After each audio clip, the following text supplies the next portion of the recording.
Well, it wasn't a walk-off this time, but the Orioles still completed the series sweep over the Pirates on Thursday. And I'll recap another Orioles W in this red-hot September coming up on this episode of the Locked On Orioles podcast.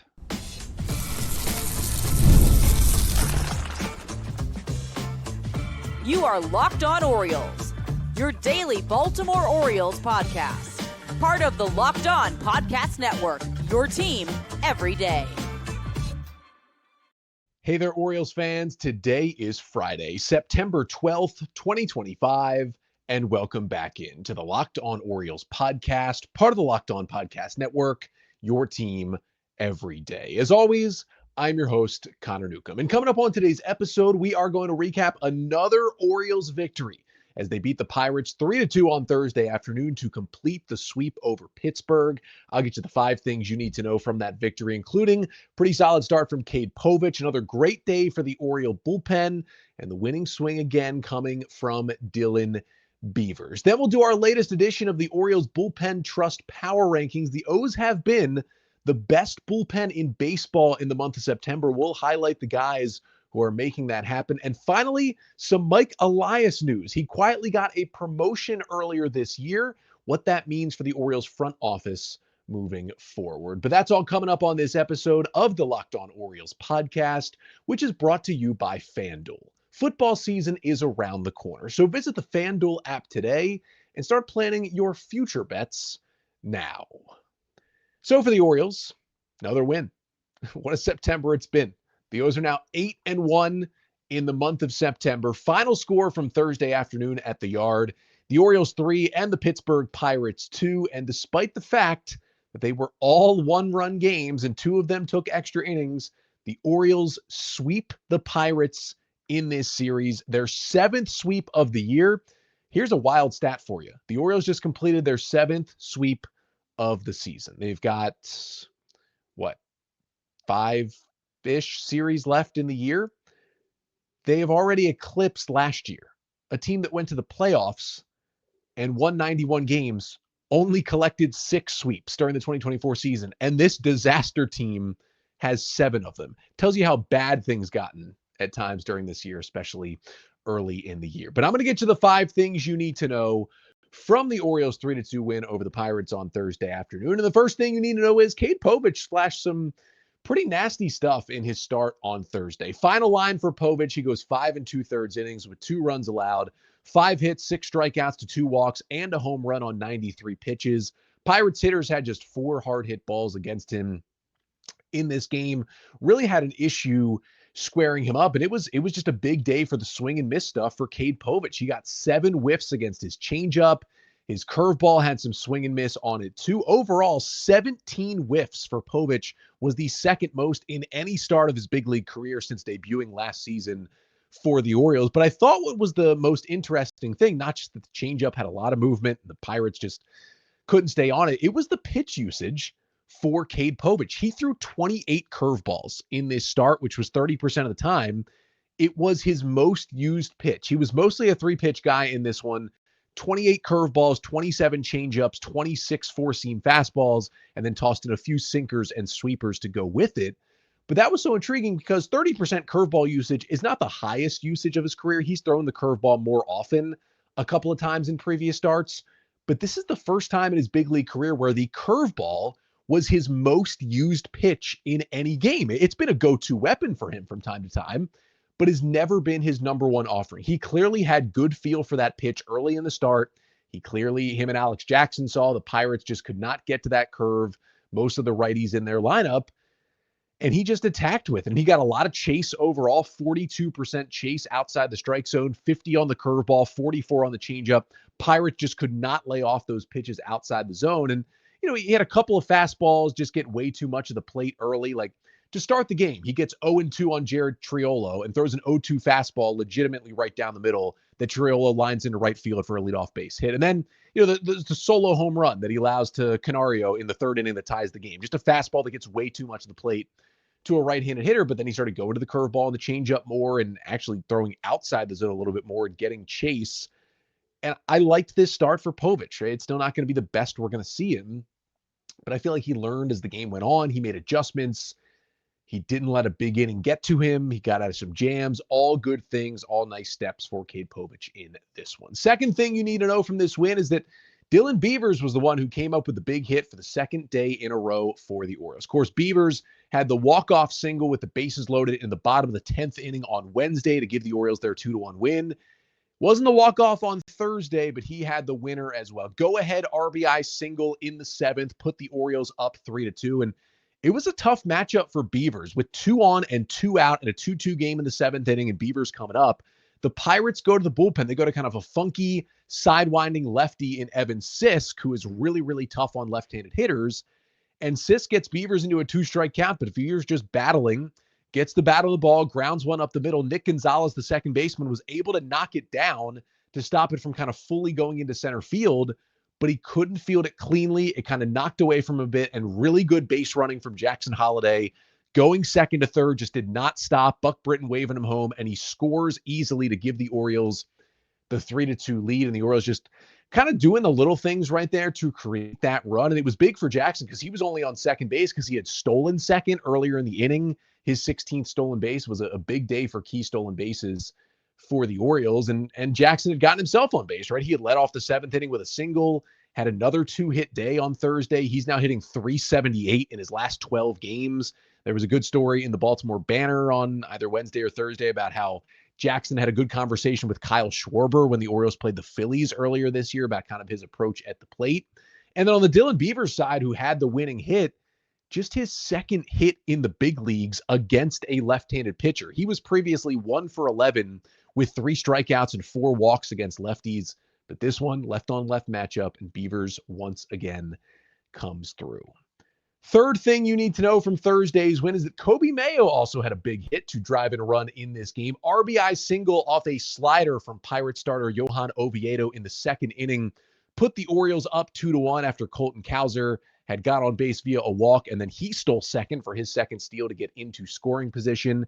And for Coby Mayo, just that RBI single in the second was something that he has not done in a while. That was the first RBI hit with a runner in scoring position for Coby Mayo since August 10th. He went more than a month without a hit with a runner in scoring position that drove a run in and was not, just a hit that moved a guy over or whatever it may be. Like, that's a while. The last time he did it, he had an RBI double in the 7th inning against the A's back on August 10th to give the Orioles the lead. Now, Mayo did have another big chance with runners in scoring position, came up, bases loaded, 2 outs in a 2-2 game in the 6th, and he popped out to shallow left field to keep the game tied.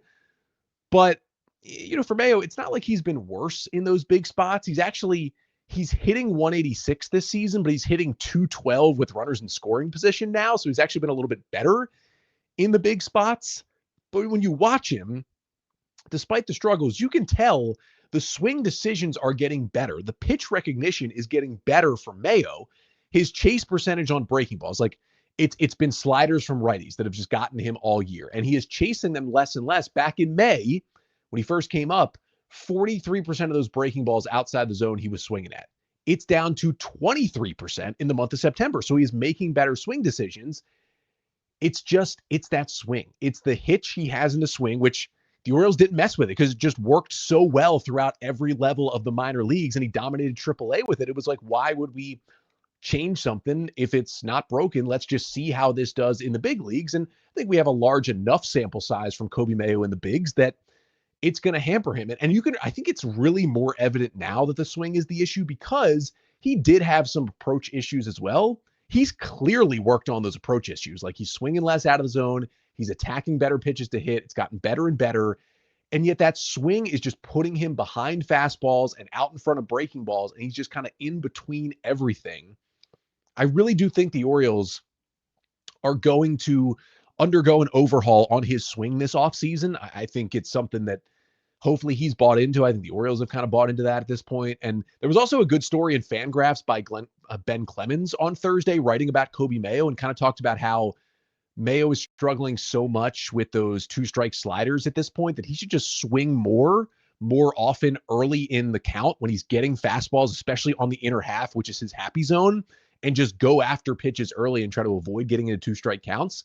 I think until the Orioles are able to kind of fix that swing, probably a good idea for Mayo for the past, the last couple of weeks of this season. Fourth thing you need to know from the Orioles win on Thursday to complete the sweep is that the O's bullpen stayed red hot in this one. After Cade Povich came out of the game in the sixth, every reliever, Yennier Cano, Grant Wolfram, Cade Stroud, and Keegan Aiken, who pitched in this game, did allow at least one base runner. So nobody was clean, nobody was perfect, but they all put up zeros. The four of them combined for 3 1/3 scoreless with 5 strikeouts and 1 walk out of the Oriole bullpen. And Keegan Aiken got himself a save, his 5th of the season. It's been very up and down, very hit or miss with Aiken in the 9th inning this year since he's kind of gotten more of those roles since the deadline happened and then since Felix Bautista went down.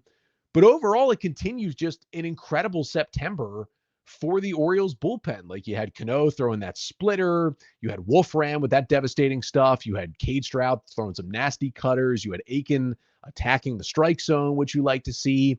And the Oriole bullpen now, in September, through 9 games in which they are 8-1, 39 1/3 innings pitched, 23 hits, 5 earned runs, 35 strikeouts to 18 walks is a little high, and 3 homers, and just a 3% barrel rate against them by opposing hitters.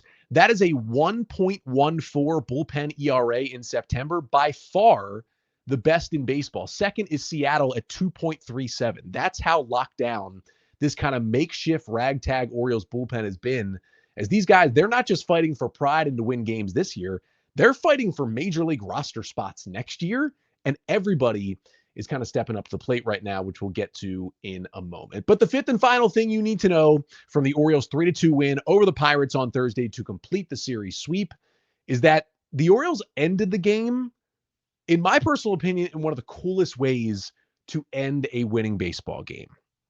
Throwing out a runner, trying to steal to end the game. The runner was O'Neal Cruz, who did not start for the Pirates on Thursday, but came in as a pinch runner when the Pirates got a 1-out infield single in the 9th inning against Keegan Aiken. Cruz stayed where he was as Aiken got a fly out for the 2nd out of the inning.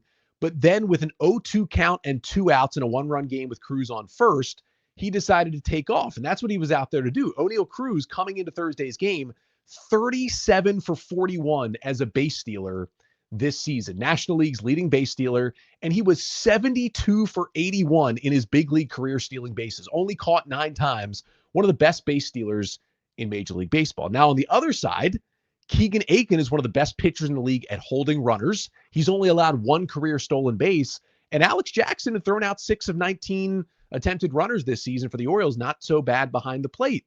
And the O's got the perfect combination. A high 0-2 fastball from Aiken, which brought Jackson out of his crouch already, and then made a laser throw down to Jackson Holliday at second base. O'Neal Cruz was out by a mile for the 3rd out of the 9th inning to end the game. I'm not sure O'Neal Cruz, again, that's only the 10th caught stealing of his career.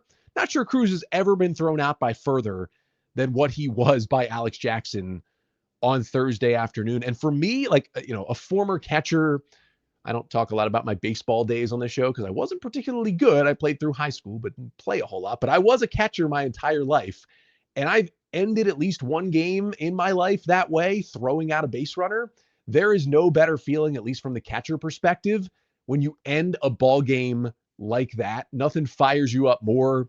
Aiken, Jackson, Holliday, Henderson were all fired up by that play. Now, it's not a walk-off, right? The Orioles' previous 4 wins had come via walk-off, so didn't do it this time, but something almost as cool to end the game in the 9th inning was really, really awesome to see, and it continues for Alex Jackson, who is just making it harder and harder for the Orioles to consider a world where he's not on the roster next year. Also walked a couple of times in this game, got himself on base, shows a strong arm behind the plate. Cool way to end a baseball game, cool way to end a series as the Orioles get the sweep over the Pirates, and they're not going to make the playoffs, and they're probably not going to get back to 500, but they are now at least creeping a little bit closer at 69 and 77 on the season. If they can go 12-4 in the final 16 games, they can at least finish the season at 500. But I spoke about the Oriole bullpen, which was great again on Thursday, helping them win the game. It's been great all month of September, really been the number one reason the O's have won 8 of their last 9 games. So let's bring out the latest edition of the Orioles Bullpen Trust Power Rankings. That is coming up next. But first, this episode of the Locked On Orioles podcast is brought to you by Nutrafol. You've probably seen a million ads for hair growth products and thought, yeah, sure, that one works. There are so many products out there, it's hard to know which ones are actually going to do anything. That's why you should give Nutrafol a closer look. Nutrafol is the #1 dermatologist-recommended hair growth supplement brand, trusted by over 1.5 million people. And it's not just hype. This is a supplement clinically tested that targets the root causes of thinning and shedding with a proactive approach. And I think the best thing about Nutrafol is, it is NSF certified and it's backed by peer-reviewed studies, and it's really simple to add it to your day. So see thicker, stronger hair with less shedding in just 3 to 6 months with Nutrafol. For a limited time, Nutrafol is offering Locked On MLB listeners $10 off your first month subscription and free shipping when you go to Nutrafol.com and enter the promo code LOCKEDONMLB. That's Nutrafol.com, promo code LOCKEDONMLB. So for the Orioles, the bullpen has been a huge part of why they have been so successful. They're 8-1 in their 9 games. In September, they've won 3 consecutive series, and this bullpen has a 1.14 ERA in the month, by far the best in baseball. So that means it's also been 2 weeks since we've done it. Time to pull back out the Orioles Bullpen Trust Power Rankings. How they work, if you haven't heard me or seen me do them before, I take the current 8 or 9 relievers in the Oriole bullpen. Right now it is 8 because the Orioles, despite the expanded rosters, currently have a 6-man rotation. And I put them into 3 categories. It is the trust category. Those are guys who, if they are put into a high leverage situation right now, I am trusting they're going to get the job done. There is the maybe trust category. A lot of different ways you could end up there. Maybe you were in trust and you've struggled a couple of times. Maybe you are a new reliever. We haven't seen enough data. Maybe you're pitching well, but it hasn't really been in high leverage, so I'm not sure if I fully trust you yet. And then there is don't trust. That one's pretty self-explanatory. When you come in the game, I don't trust anything good to happen. So with the 8 relievers, let's start with, I've got 3 of them in the trust category for this one. Now, all the stats I'm going to cite are since August 29th, because August 29th was the last time I did the bullpen trust power rankings. Sean Dubin is in the trust category. He came over on waivers since August 29th, and all he's done since then is stack zeros. 5 1/3 scoreless innings, 3 hits, 6 Ks, 2 walks, and a hit batter. He is the first Oriole since Jacob Webb to not allow a run in his first 6 appearances with the team out of the bullpen. I'd love for him to have a Jacob Webb type time with the Orioles. Guys are whiffing like crazy against the 4-seamer and the changeup. He's got all that crazy movement on 6 different pitches. I'm kind of liking this Sean Dubin edition. Dietrich Enns is also in the trust category. 6 1/3 innings, 4 hits, 1 run, 4 Ks, and 5 walks in the last 2 weeks. The walks are a little concerning, but he continues to do amazing things. Gave the Orioles a scoreless 10th and 11th inning in their walk-off win on Tuesday night against the Pirates. He's done that a couple of times this year. He can pitch in so many different roles. He's been a real good player for the Orioles since they got him at the deadline. And the final one in trust is Rico Garcia. 6 1/3 innings, 1 run, 2 hits, 6 Ks, and 2 walks over the last 2 weeks. He's got an 80% whiff on his slider and a 56% whiff on his changeup in that stretch. That is absurd. The stuff numbers with the Orioles are the best of his career since he's come over to the O's on waivers. That death ball curveball is ridiculous. That slider is ridiculous. That changeup is ridiculous. That fastball is, it's unbelievable that Rico Garcia's got all this stuff. I mean, he's got to be a keeper on this team. Moving to maybe trust. Grant Wolfram is in maybe trust. 5 1/3 innings, 9 hits, 1 earned run, 6 Ks, and 1 walk. He had one weird outing in there where he gave up a lot of unearned runs because the defense didn't really help him out, but he still was giving up hits. He's starting to pitch in some more leverage spots, right? He did put up a 0 pitch in a 2-2 game in the top of the 7th on Thursday and put up a 0. You love to see that. The stuff is great, but I want to see him in more 8th or 9th inning spots to move him up next to the trust category. Also in maybe trust is Cade Stroud, who did put up a 0 in the 8th inning to keep an Orioles 3-2 lead on Thursday.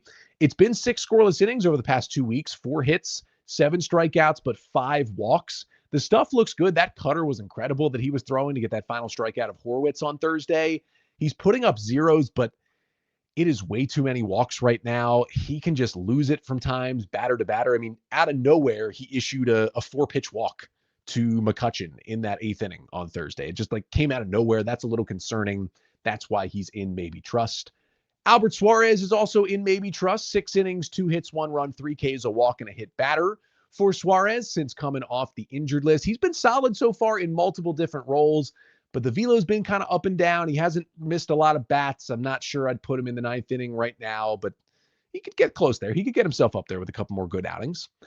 Yennier Cano has emerged from don't trust, which is where he was last time. We were in a bad place with Yennier Cano, but then he came up with a new pitch. He ditched the changeup. He switched it to a splitter, and we're back to the good Yennier Cano. If he had secured that save on Tuesday night, he'd be in trust, but he gives up the leadoff homer to Tommy Pham and blows the save. So he's still going to sit in maybe trust for now, but that's the only run he's given up the last 2 weeks. 6 2/3, 1 run, 4 hits, 7 Ks, 2 walks, and he did have 1 save in San Diego. That new splitter is great. He started throwing it in August. He has not yet allowed a hit on that pitch.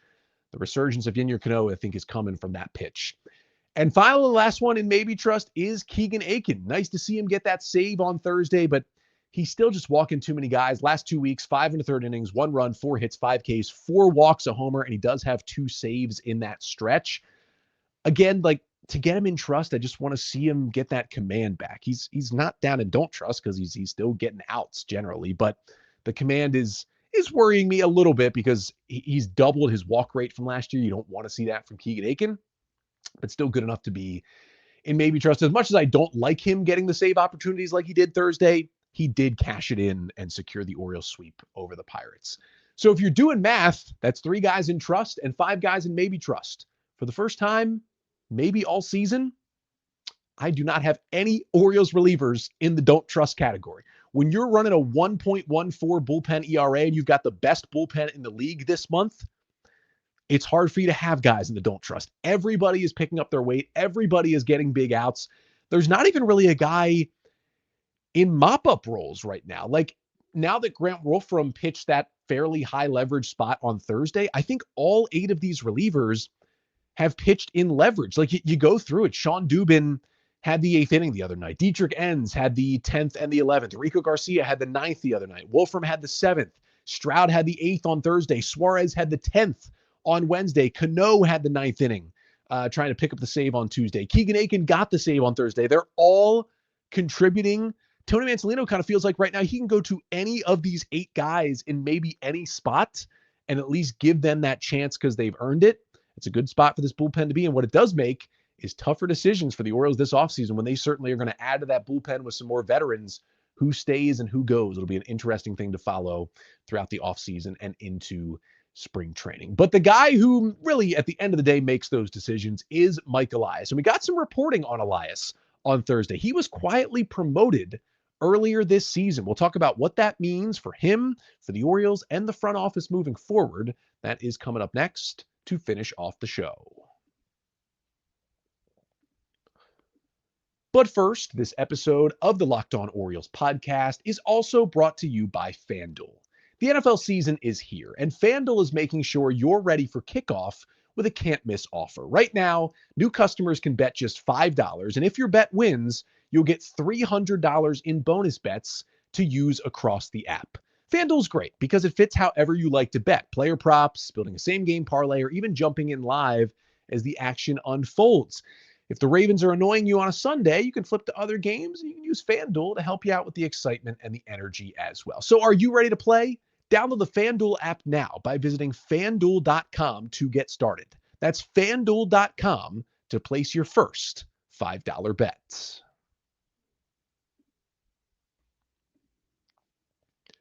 So we had some Orioles news that broke in The Athletic on Thursday. Ken Rosenthal and Britt Giroli sharing this story, reporting that Mike Elias kind of quietly at the end of this past offseason, so it seems like it was sometime around January, February, close to spring training, he was promoted from Orioles general manager to Orioles president of baseball operations. Now, Elias had been in that GM general manager role since he was hired by the Orioles back in November of 2018. He'd even been in that role when the O's made the ownership transition from John Angelos to David Rubenstein. But it seems like after Rubenstein had kind of been here a year, it was seemingly Rubenstein's decision to promote Elias to a role that the Orioles kind of hadn't had someone in since Elias took over. Although the Orioles, they didn't make any formal announcement. There was no reporting, and this seems to have happened like 6 months ago. And finally it comes out. I don't really think there's any conspiracy theory there. I think the O's just did it because they did it and it didn't get out or whatever. It's not a lot of great work being done generally in the Orioles PR staff. So maybe it was something that fell there. We're not really sure, but you'd think this generally comes again with a bump in the title, maybe a pay raise, probably an extension, but no huge change to the Orioles front office. Now, if you're confused by this saying, well, did he take someone's job? We're about half and half in Major League Baseball right now. Some teams have a president of baseball operations who more so acts as kind of the liaison between the owner and the front office. They oversee kind of everything that happens in the front office, and they take more of a bigger picture view. And then the general manager slots one slot below, and they do more of the day-to-day roster management, waiver claims, calling guys up and down, minor league promotions, things like that. Elias was kind of doing all of that at once.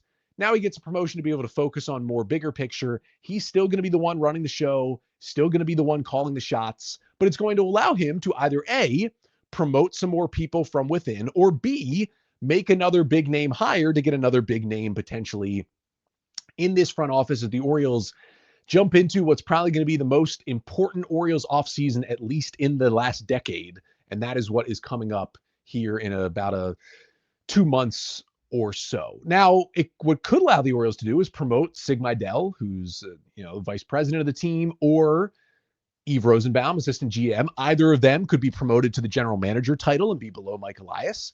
They could also hire someone from the outside. Now, if they do that, I'm sure there'll be some small changes. You get a new voice in the room, but I don't think hiring a GM from the outside is going to be a big overhaul because, again, Elias is just getting promoted to a bigger role. He's still going to be in charge of the show. This is not a firing of Mike Elias or anything like that. If you're wondering, like, wow, is this a big deal? Is this going to change things? Think about it this way. If this were a huge deal, would it have gone unnoticed for the past 7 months?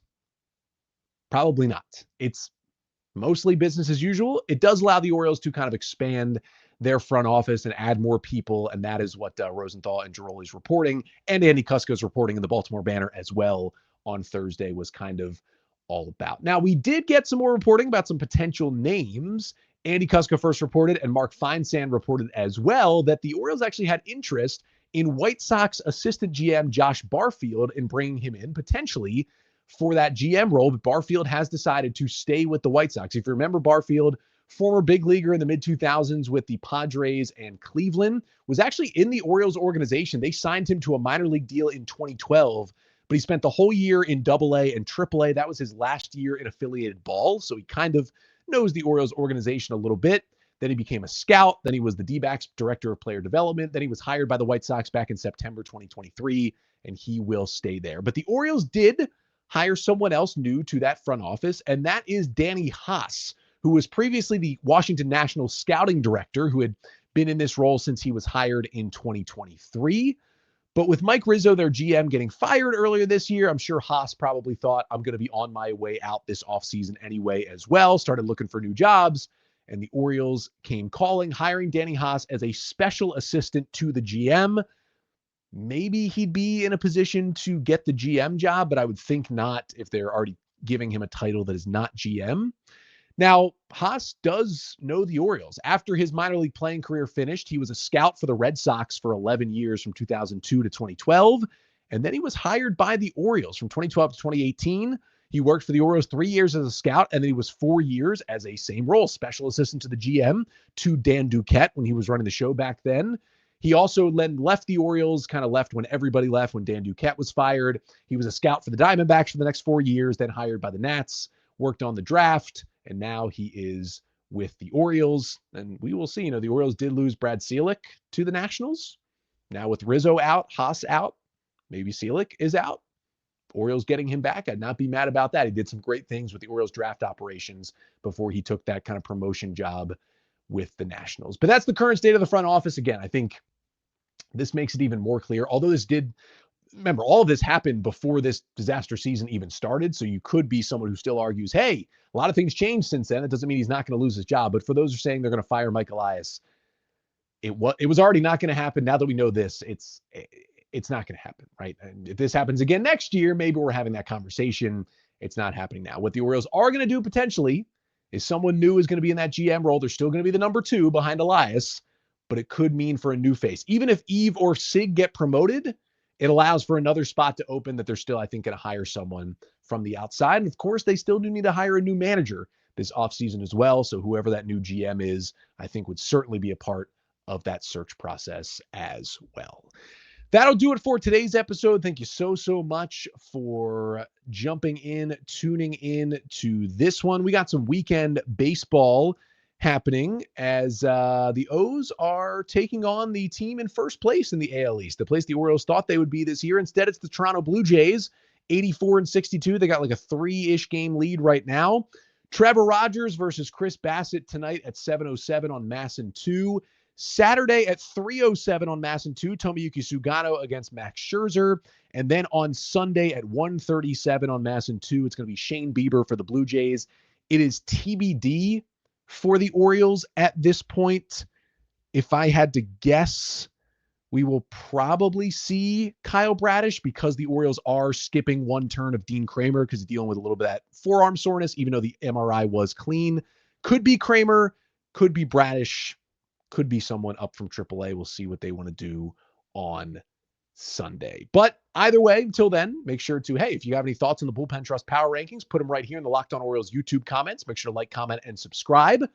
Follow the show, subscribe wherever you listen. Apple Podcasts, Spotify really helps us out. And if you want to talk ball, you got Orioles questions, mailbag questions, you got feedback on the show. I love the feedback as well. You can always email me, lockedonorioles@gmail.com. I'll be back on Monday recapping everything you need to know from the Orioles and Blue Jays series north of the border.